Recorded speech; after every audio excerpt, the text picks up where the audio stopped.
everyone, welcome back to my YouTube channel. In our previous videos, we have started a new topic, that is management of natural resources, in which I have already told you what are natural resources and how we could manage them, and most specifically what is the need to manage them. Let's talk about our first natural resources, that is the forest. So student, what is forest? Let's start with the forest. Forest is a plant community. I have already taught you firstly क्या होती है, एक individual होता है, population होती है, और जब पॉपुलेशन मिलती है तो अलग अलग स्पीशीज़ की तो क्या बनती है, एक कम्युनिटी बनती है. तो फॉरेस्ट क्या है, आपकी प्लांट की कम्युनिटी है. उसमें क्या क्या इंक्लूड होता है, they include the herbs, shrubs and the large trees. तो इन सब की जो कम्युनिटी होती है that is known as the forest. Forest are the plant community made up of herb, shrubs and the trees. और इसके ऊपर एक और क्वेश्चन आता है, there is a term that is biodiversity hotspot. देखो बायोडाइवर्सिटी क्या होती है, बायो मतलब लाइफ एंड डाइवर्सिटी मतलब डिफरेंट टाइप ऑफ ऑर्गेनिज्म. तो देखो जहाँ पर बहुत ही अलग अलग वैरायटी के, अलग अलग टाइप के ऑर्गेनिज्म, लिविंग ऑर्गेनिज्म मिलते हैं, उसे हम कहते हैं बायोडाइवर्सिटी कहते हैं. कि मतलब कितने अलग अलग टाइप के ऑर्गेनिज्म कहाँ पर है. तो आपसे पूछा, और हॉटस्पॉट होता है जहाँ पर ये मैक्सिमम नंबर में ये सब चीज़ें अवेलेबल होती हैं. तो आपसे पूछा जाता है व्हाट इज़ बायोडाइवर्सिटी हॉटस्पॉट. तो आपको बताना है this is a region which contains the maximum types of which contain different types of plant as well as the animals. तो आपसे एक एग्जाम्पल मांगा जाता है, example of a biodiversity hotspot. You have to tell them forest are the biodiversity hotspot. ठीक है, तो ये हो गया आपका फॉरेस्ट के बारे में. अब आती है कि what is a need of conservation. जब हम बार बार पढ़ रहे हैं मैनेजमेंट ऑफ नेचुरल रिसोर्सेज, तो ऑब्वियस है कि अब हमारे पास क्वेश्चन क्या आएगा, हमें फॉरेस्ट को कंजर्व क्यों करना है. तो इसका मतलब indirectly he is asking about the importance of forest. की आपसे पूछना चाहता है कि इम्पोर्टेंस क्या है फॉरेस्ट की. तो सबसे पहली बात आपको क्या बतानी है, they provide the habitat. Habitat का मतलब होता है रहने की जगह. किस किस को हैबिटेट प्रोवाइड करते हैं, वो various plants as well as animals. Forest बहुत सारे प्लांट्स और एनिमल्स का क्या होता है, रहने की जगह होती है, उनके लिए घर का काम करता है. तो they provide habitat to various plants and animals.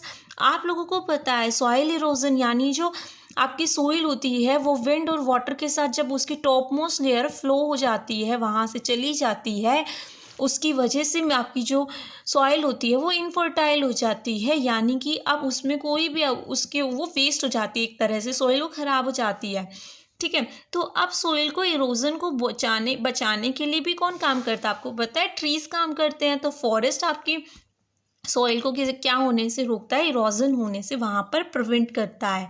आपको पता है trees always helps in the controlling the climate. वो हमारे क्लाइमेट यानी जो टेम्परेचर होता है, ह्यूमिडिटी होती है. देखो क्लाइमेट में सिर्फ टेम्परेचर नहीं आता, it also include humidity also. तो आपको पता है प्लांट्स आपके temperature as well as humidity को मेंटेन करने का काम करते हैं. प्लांट हमारी CO2 को एब्जॉर्ब करके हमें ऑक्सीजन प्रोवाइड करते हैं.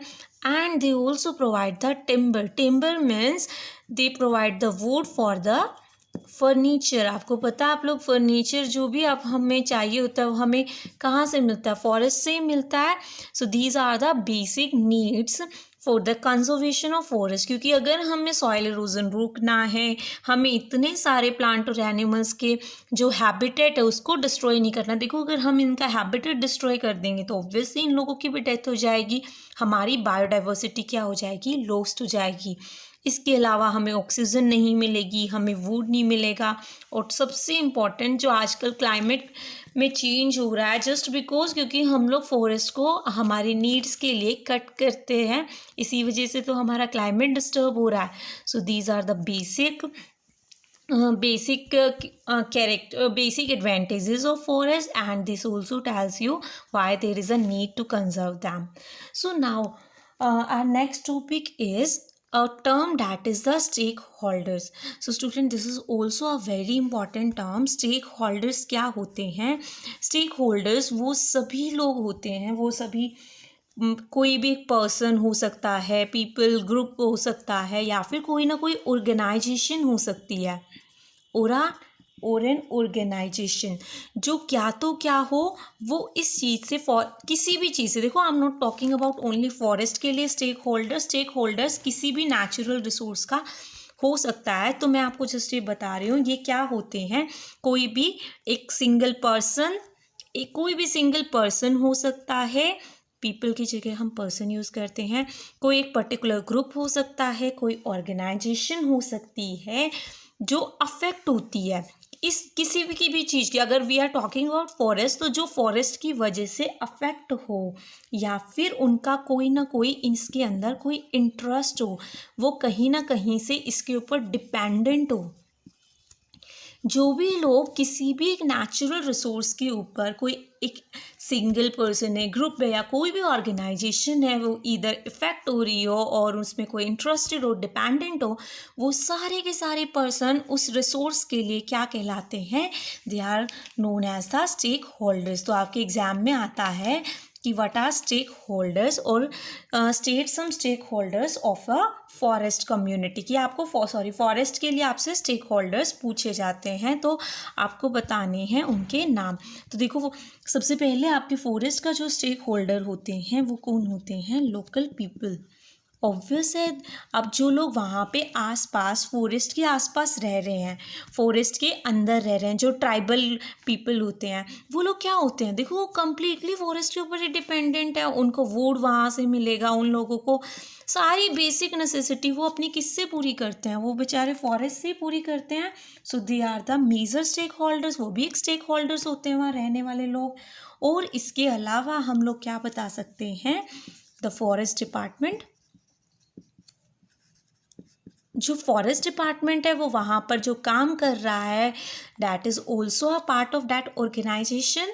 सो they are also a stakeholder for the forest because they have an interest in that, and they may get affected by that if we destroy the forest. And other one is our industries are also a stakeholder for the forest, because वो भी बहुत सारी industries होती हैं जो completely forest के ऊपर dependent होती है फॉर द रॉ मटेरियल। वो अपने रॉ मटेरियल के लिए कम्प्लीटली डिपेंडेंट है, तो we can include them in the stakeholder also. and one of the most important is nature and wildlife enthusiast।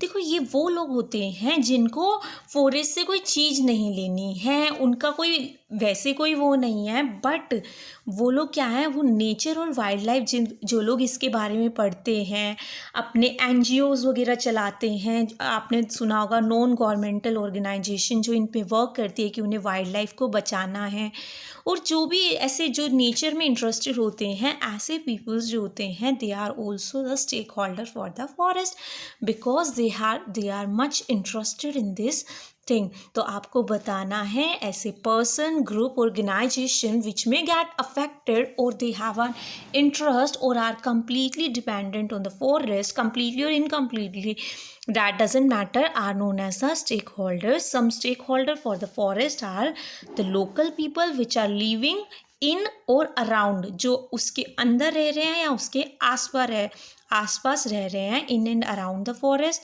The forest department itself, industries, nature and the wildlife enthusiast, यानी जो उनके ऊपर work कर रहे हैं, they are all known as the stakeholder for the forest.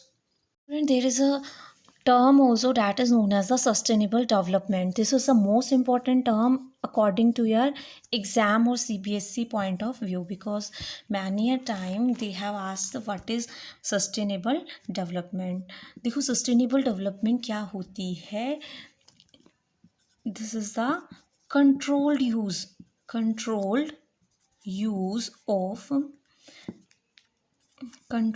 use of natural resources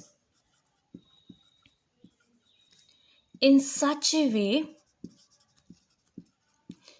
देखो ये क्या होती है कि कंट्रोल्ड यूज़ करना यानी उसको अच्छे से यूटिलाइज करना, किसको, नेचुरल रिसोर्सेज को इन सच ए वे, इस तरीके से उसे वो यूज़ करना, so that in such A way that it can be available, इसको इस तरह से यूज़ करना ताकि ये अवेलेबल रह सके for the present generation, for present as well, for present generation as well as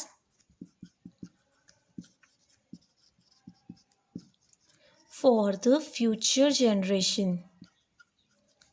देखो आपको सिर्फ इतना बताना है व्हाट इज सस्टेनेबल डेवलपमेंट, की controlled use of natural resources, की नेचुरल रिसोर्सेज को इस तरह से कंट्रोल्ड वे में यूज़ करना है ताकि वो अवेलेबल हो, आप लोगों को भी वो यूज़ करने को मिलती रहे, आपको बस कंट्रोल, उसको वेस्टेज नहीं करना उसको, ताकि आप भी उसे इस्तेमाल करते रहो, उसे यूज़ करते रहो अच्छे से, और जो आगे आने वाली आपकी फ्यूचर जनरेशन है उसको भी वो रिसोर्स अच्छे से मिलता रहे।